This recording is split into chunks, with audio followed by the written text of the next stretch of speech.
Alrighty, I see it's time to start. So I am your host this morning. If I haven't had a chance to meet you, my name is Thomas Woodham. I'm engineering manager on the Secure Stage.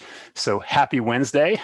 So the slides and agenda are available within the meeting invite. And so I'll let everyone read the slides, and I'm going to go ahead and start answering a few of these questions that have come in before we started. So. And so I'm seeing that I need to go ahead and verbalize the first one. So in slide 8, community contribution has been low. How do other groups solicit contributions? Is there anything marketing can do here?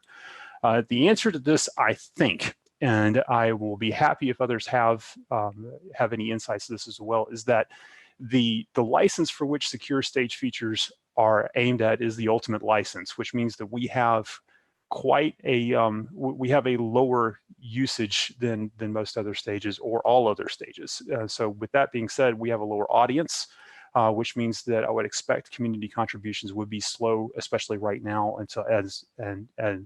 but should increase as adoption increases. That would be my answer for the moment. I would also state that this is more of a product direction, but if the decision is made for us to push features into a lower licensing tier, that should also increase our contribution rate from community as well. I'll pause in case others want to add on or correct that answer. No, I totally agree. Thanks, Thomas. Yeah, I think today the license has the effect of not having as many community contributions. I think we probably see that across the board for all features, not just secure in our paid tiers. But then, yeah, I think there is some internal discussion about moving more of those features into Community Edition, which would increase contribution. And to your other point, like just the more users and the more even paid customer tier users of the secure features we have, the more, because even our large customers who are paying customers still submit community contributions, probably where the bulk of them come from. All right. Thank you, Kenny. I'll continue reading for Cindy since I'm going to assume that everything that she's asked in advance needs to be vocalized for. GitLab's iterative nature expects course corrections. Have we course corrected for secure capabilities based on customer feedback? I'll give my perspective and then I'll let others add in as well. My perspective is we already have started course corrections, and that is evidence based off of the number of customer initiatives that have been prioritized quite highly over the past couple of releases. And so I would expect this correction as we take iterative steps. I would expect it to continue. So I would say this process has started and is continuing. At least that's where I stand from a prioritization standpoint. Yeah, and I'll add that, I think we've certainly seen as more and more customers have been using our secure capabilities that were, previously in minimal state, that we needed to make sure we got them to what we call viable in our category maturity state more quickly than maybe we had anticipated. And we have definitely course corrected. You can see that in the slides actually, that we've been course correcting to making sure we increase, especially the core set of scanning capabilities to viable sooner than we'd probably planned, and that has had the effect of meaning maybe 1 or 2 less NVCs or new minimal category maturities. All right. Thank you. And I'll go ahead and keep speaking for Cindy. She's got one more in here. Should we add dog fooding metrics to product group conversations? I think this is a great question. I think, though, this is more of a product. This is more aimed at PM. So Kenny or Nicole, if you wanted to weigh in here. Yeah, sorry. And I at first didn't grok it, but yeah. I think, Cindy, you're saying, should we highlight what features in our product are being dog fooded versus not? I think that's a great addition. Certainly in the product organization, we have a high emphasis and put a high priority on dog fooding and the value of an internal user of our features. So yeah, I'd be happy to take the action to propose an MR. We have a section in the product handbook that at least says from a product perspective what content we expect in group conversations, but we can add having a dog fooding section. And at least name, I think we name in the document who our internal stakeholders are as listed in stages.yaml, I think, but we can also emphasize what what features we have adopted and which ones we are hoping to get internal teams to adopt. All right. Sid, you had the next two questions. Would you care to verbalize? Yeah, the first one is just a reminder, and it's very hard, but Community Edition is not a tier and it's not a license. So if you talk about moving things down in a tier, don't say they should go into Community Edition. Talk about it as they should be open source, or they should go in our core plan, or our core free plan, or our unpaid plan, or available for non-subscribers. There's a lot of things you can use, but don't use distribution, because a lot of people using EE are on the core license or the core plan. They don't have a license. They are on the core plan, and we got to make sure that we distinguish those two things. Cool. And then the question was, what secure features should be open source? We have in our stewardship promises that every single part of our scope of the stages we have in GitLab, we have features that are open source. Right now, that's not the case for secure. And I wonder what we're going to do about it. Yeah, so I know Philippe verbalized, but I don't know who wrote that initial one about merge requests and keep dashboards. I think that was you, Sid, but that is how I think about it. You know, we are pretty crisp on exactly how we should think about what tier or edition, or whether open source or to put them in tiers based on buyer persona, or not buyer persona, user tier, like more executive who would want a dashboard should be in higher tiers. I think certainly the capability of running security scans on your merge request is a kind of critical part of a workflow, and it would be the first thing I would want in the open source version. Cool. Philippe, you had written something down. Do you want to verbalize too? Yes, especially it's a discussion that we had with Mark. I don't know if Mark is with us today. So we discussed that during Contribute, and that was a great discussion. I think that's really personal, but I think there is not much value in the scanners and the analyzers. The value that GitLab will provide to our customers is mostly in the workflow that we're going to create and enable the large customers to have policies, reports, remediation, all that kind of things. But the basic reports, it should be open source. It should be in core so that we can have more contributions.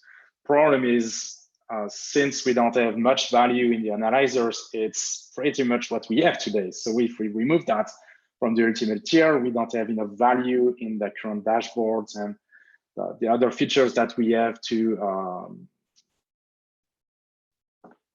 validate what we have in ultimate, to make it ultimately legitimate. Does that make sense? Yeah, but I think that missing out on contributions from the community will just cause us to go slower. So in the end, it's all we should optimize for where we are in 2 years. And I think open sourcing it earlier rather than later will be the best path. And we also iterate, so we could also do analyzer by analyzer. That seems a smaller step, and in general, we do smaller steps, but I'm not sure about the technical implementation of that, or whether it's extra work to do it as SAST first, DAST first, etc., or whether it's easier to just do it all at once. Yeah, I would definitely like to explore, like SAST would be a relatively easy thing to move over, or container scanning, one of the two. They're both leveraging mostly open source. We didn't, like, the reports and things and the viewing are what we added, but you know, it's a little bit different. Gymnasium, old stuff that now the dependency scanner. We've talked about making that available, but then because there still is a service that you need to hit, having some kind of registration to make sure that you register and then you get access to those results. But we could also move that down. But since that complicates things, that could easily be deferred until later. But do the easy thing first and just see how it works out. Let's do something. We've kind of waited too long. Also, it's not okay that we have a stewardship promise and we're not compliant, and No one called us out on it, but let us be the first ones. Let us remediate it without being called out on it.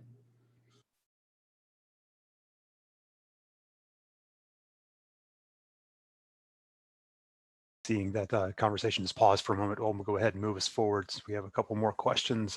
Cristiano, would you care to vocalize your question? Hi, thanks.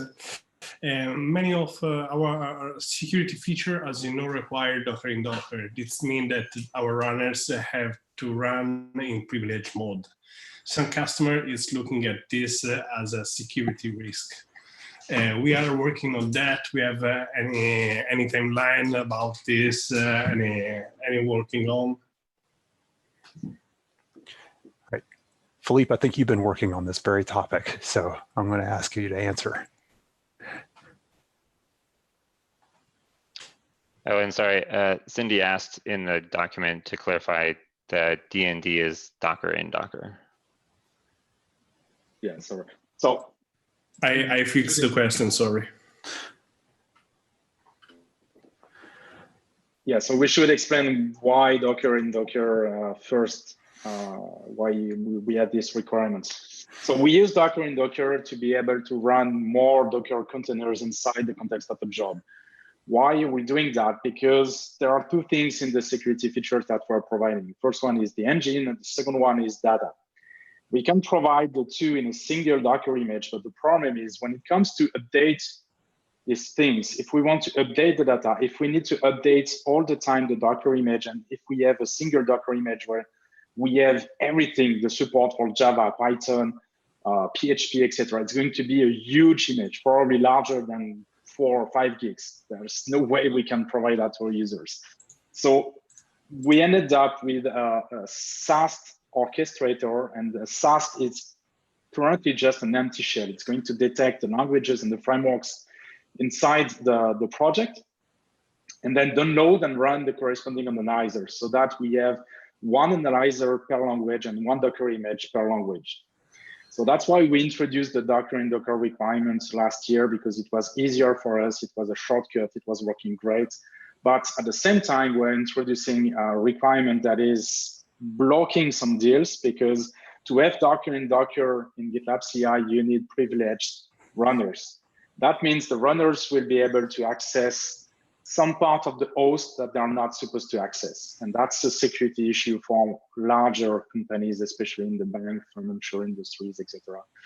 So we need to get rid of that. There is an epic that I can share with you, which is, for me, one of the biggest tasks that we need to achieve this year. I added that to the chat, and let me add that to the doc as well. So I'm going to add that there. All right. So Thanks for sharing. We have to do that for SaaS. We have to do that for Dast container scanning, and every time it's going to be a different challenge. For Dast, it's already done. The next step is probably SaaS, but it's going to be a lot of work, especially because we need to do some work around the aggregation of the results on the Rails backend side. So this is definitely something that we want to achieve as soon as possible, probably this quarter if we can. Thank you. For your question. All right.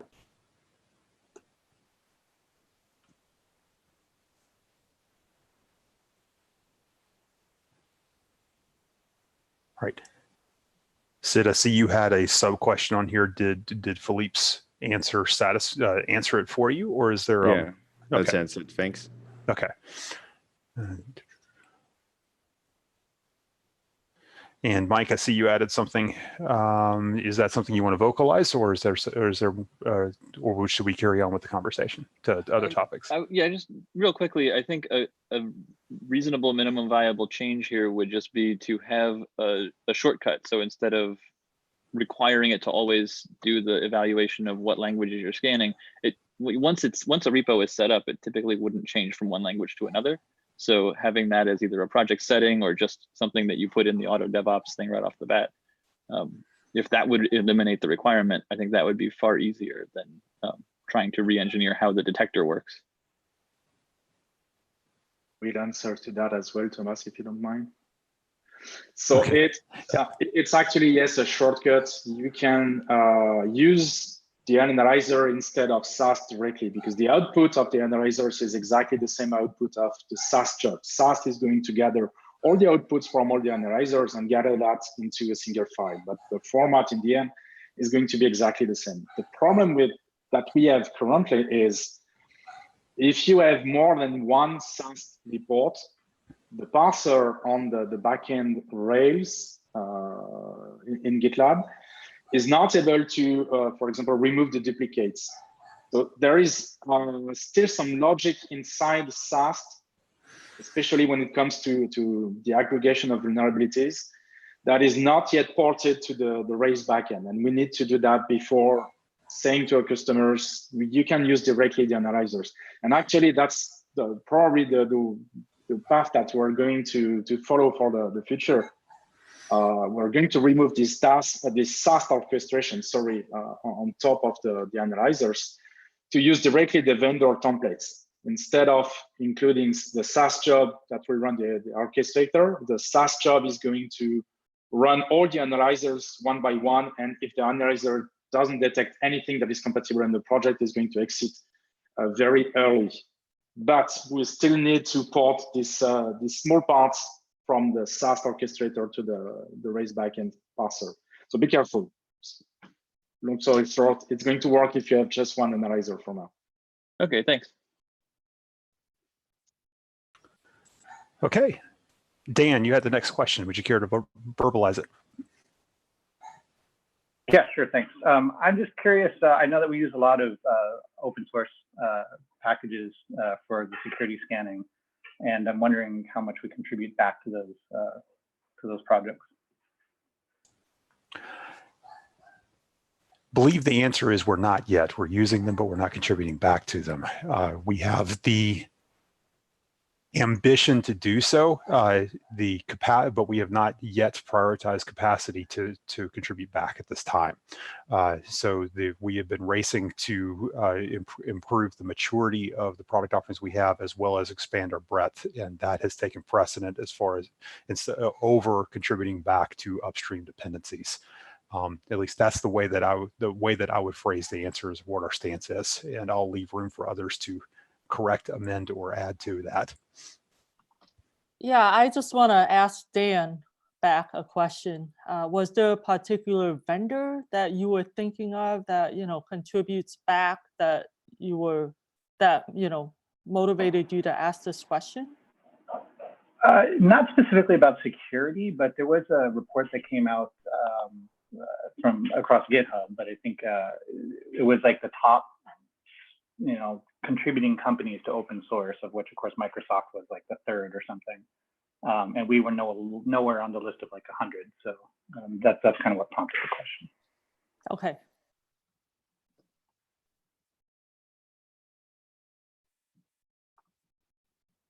All right. I'll keep the conversation going forward. Joe, you had the next question. Would you care to verbalize it?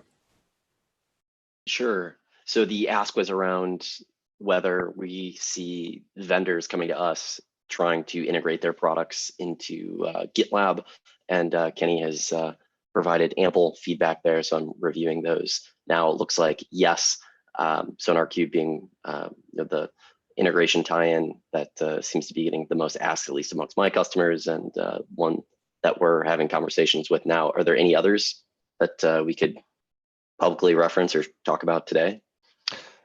Not that I'm aware of, but Philippe or Cindy, if you have others that have been on the radar, that in the generic integrations issue, that was kind of identified as the first target. And we have had, I added that link to the commentary, we have had like direct interaction with a SonarQube PM interested in the integration. So ThreadFix is one that's on my radar, just in terms of it integrates with everybody. So it would be one point of integration for us for lots of different vendors, but we haven't had a customer asking for it.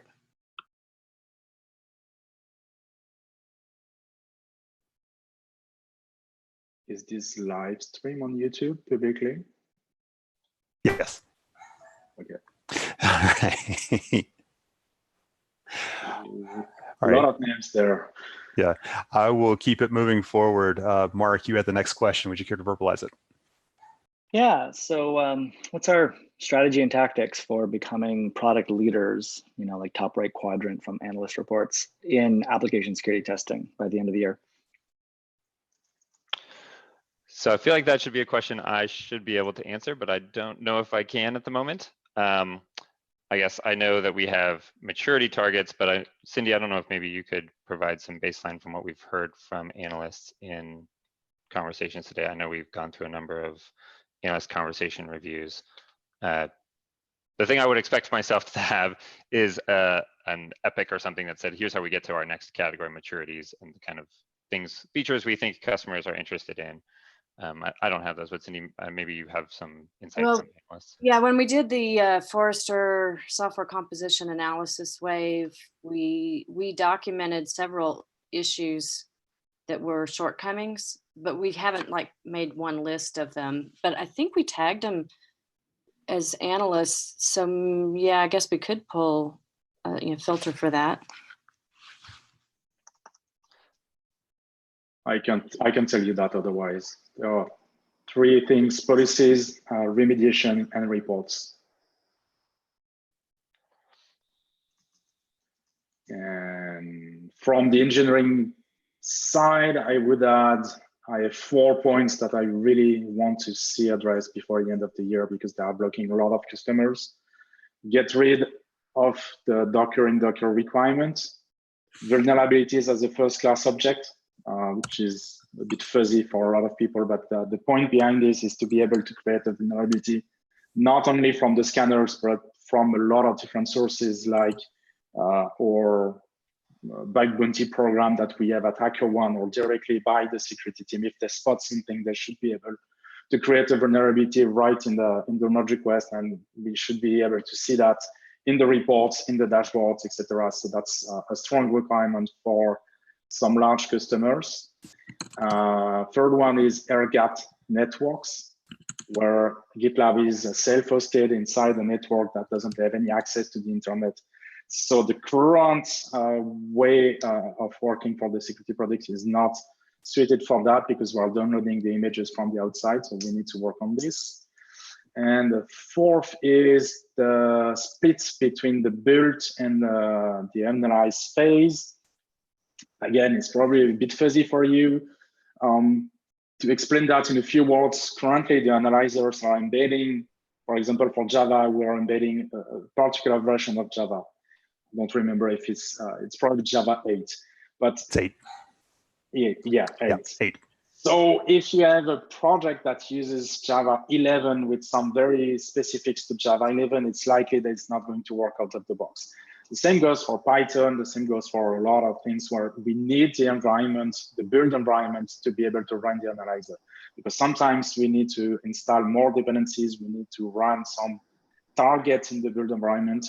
And the best way to do that is to reuse what the user has configured for their build environment. But we can't access that right now. So there is a gap between the CI/CD configuration and what we need to address in the security product. So we need to fill that gap in the future. We're going to work very closely with probably the Verify team and maybe some other teams to be able to reuse this build step. We don't know exactly how, but we have a very large customer that we're going to see tomorrow that has exactly this kind of need. They have some Python jobs that are failing because they use some very specific dependencies in these projects, and or analyzers are just failing because of these missing dependencies. So that's for the engineering part. Thanks. Cindy, you mentioned the SCA Forrester stuff, but that's only part of it. Is there also, an analyst category for the rest of application security testing, SAST, DAST, whatever? There's, as I've been talking with analysts, we've been capturing the items and putting them in issues. I just haven't thought to make a list of what all the. Is there a report? Is there a Magic Quadrant or a Forrester Wave for SAST? So, There is a Gartner MQ for application security testing. Right. Okay. And we're mentioned in that as kind of an adjunct. We didn't qualify for it this year because we didn't have meet their criteria for the length of time that we'd been offering it and the revenue targets or revenue achievement. But we're now working on the hype cycle, getting in the hype cycle so that we can get into the Magic Quadrant for next year. The fact that we're mentioned in it sort of puts us as sort of, as we move closer, we're on the radar. So that's pretty good. I'm gonna call timeout on this particular subject areas because we've got one more question and we're coming up on time. So Sid, you had the last one, and so would you care to verbalize it?